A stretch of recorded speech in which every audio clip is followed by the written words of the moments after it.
Olá pessoal, sejam bem-vindos ao Jornalismo Digital de Notícias. O estado de São Paulo registrou o primeiro caso no Brasil de morte de pessoa infectada pelo novo coronavírus, SARS-CoV-2, segundo informou o governo estadual nesta terça-feira, dia 17 de março. O homem tinha 62 anos e estava internado em um hospital particular. Ele morava na cidade de São Paulo e tinha histórico de diabetes e hipertensão, além de hiperplasia prostática, um aumento benigno da próstata que não é uma doença, mas uma condição comum em homens mais velhos que pode causar infecções urinárias. Segundo o infectologista David Wip, coordenador do Centro de Contingência para o Coronavírus no estado de São Paulo, a vítima teve os sintomas no dia 10 de março, sendo internada 4 dias depois, dia 14, e falecendo nesta terça-feira, dia 17. Até a última atualização desta reportagem, não havia sido divulgada se o homem viajou ao exterior ou se teve contato com alguém contaminado no Brasil. Nesta manhã, no momento em que a morte foi anunciada pelo governo de São Paulo, havia 301 casos da doença causada pelo vírus, a Covid-19, confirmados pelas secretarias de saúde dos estados. Boletim do Ministério da Saúde desta segunda-feira, dia 16, confirmava 234 casos. A secretária estadual de saúde confirmava, ainda na segunda-feira, 152 casos da doença em São Paulo.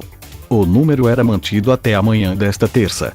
Ao todo, são mais 1.777 casos suspeitos de coronavírus no estado. O governo de São Paulo avalia que o surto de coronavírus deve durar de 4 a 5 meses. No entanto, as medidas restritivas adotadas pela administração estadual, como a suspensão das aulas e a restrição de eventos, estado de emergência na cidade de SP nesta terça-feira, foi publicado no Diário Oficial da cidade de São Paulo o decreto de estado de emergência, que permitirá à prefeitura requisitar bens e serviços de pessoas naturais e jurídicas, com pagamento posterior de indenização justa.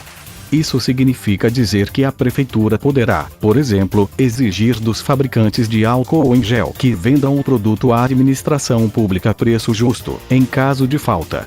O decreto de emergência também autoriza a dispensa de licitação para a aquisição de bens e serviços destinados ao enfrentamento da emergência. Foram impostas, ainda, uma série de medidas para a restrição da circulação de pessoas na capital paulista e no estado. As aulas nas escolas municipais e estaduais estão sendo suspensas, de forma gradual, desde o início da semana e devem ser totalmente interrompidas até sexta-feira, dia 20. A suspensão também ocorre em escolas particulares e universidades. O governo estadual determinou o cancelamento de eventos públicos estaduais, independentemente do número de pessoas. A Prefeitura de São Paulo deverá suspender o alvará para grandes eventos, que já estão sendo cancelados e adiados. Funcionários públicos com mais de 60 anos, com exceção dos que atuam nas áreas de segurança e saúde, irão trabalhar de casa. A Prefeitura de São Paulo recomendou que os idosos, acima de 60 anos, evitem usar o transporte público para evitar o risco de contaminação e proliferação da doença. As medidas mudaram o cenário da cidade de São Paulo, que tinha poucos carros e pedestres nesta segunda e na terça-feira. Às 8 horas desta terça, as ruas da cidade estavam vazias e o índice de lentidão estava bem abaixo da média. De acordo com a Companhia de Engenharia de Tráfego, às 7 horas havia 7 quilômetros de congestionamento na cidade, quando a média varia entre 25 e 39 quilômetros. Reavaliação de testes laboratoriais. Ainda na segunda-feira, o governo estadual informou que vai avaliar a nova recomendação da Organização Mundial da Saúde, OMS, para que todos os casos suspeitos do novo coronavírus sejam submetidos a exames laboratoriais.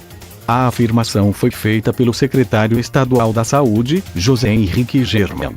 Na sexta-feira, dia 13, o governo de São Paulo havia anunciado que somente pacientes internados seriam submetidos ao teste laboratorial na rede pública e que o diagnóstico clínico seria adotado para outros casos suspeitos.